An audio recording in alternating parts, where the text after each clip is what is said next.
పిఠాపురం నియోజకవర్గంలో మత్స్యకారులు రోడ్డెక్కారు. ఉప్పాడ తీరంలో మత్స్యకారులు ఆందోళన వ్యక్తం చేసిన సంగతి తెలిసిందే. తీర ప్రాంతంలో రసాయన పరిశ్రమల వల్ల వ్యర్థాలు చేరుతుండటంతో మత్స్య సంపదకు అపార నష్టం కలుగుతోందని ఆందోళన వ్యక్తం చేశారు.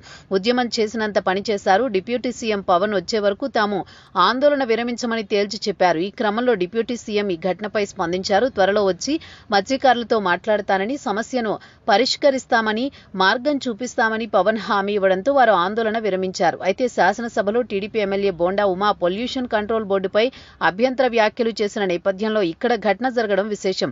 దీని వెనుక అదృశ్య శక్తి ఉన్నట్లు ప్రచారం నడుస్తోంది. పిఠాపురం నియోజకవర్గంలో పవన్ కళ్యాణ్ బలపడుతున్నారు. 2024 ఎన్నికలకు ముందు నాటకీయ పరిణామాల నడుమ పిఠాపురం అసెంబ్లీ స్థానాన్ని దక్కించుకున్నారు.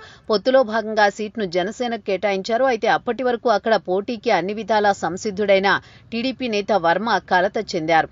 మనస్తాపానికి గురయ్యారు. చంద్రబాబు సముదాయించడంతో పవన్ గెలుపు కోసం కృషి చేశారు. కూటమి అధికారంలోకి వచ్చిన వెంటనే సముచిత స్థానం కల్పిస్తామని హామీ ఇచ్చారు. అయితే పిఠాపురంలో గెలిచిన పవన్ డిప్యూటీ సీఎం అయ్యారు. గెలిపించిన వర్మకు మాత్రం ఇంతవరకు ఎటువంటి పదవి లభించలేదు. దీంతో వర్మతో పాటు అనుచరుల్లో అసంతృప్తి వ్యక్తమవుతుంది. పిఠాపురంలో జనసేనలో సైతం గ్రూపు తగాదాలు నడుస్తున్నాయి. నేతలు పరస్పరం ఫిర్యాదులు చేసుకుంటున్నారు.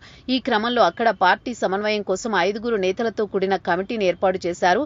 సరిగ్గా ఇటువంటి సమయంలోనే ఉప్పాడ మత్స్యకారులు ఆందోళనకు దిగారు. అయితే ఈ ఆందోళన వెనుక టీడీపీ నేత వర్మ అనుచరులున్నారన్నది జనసేన నేతల అనుమానం.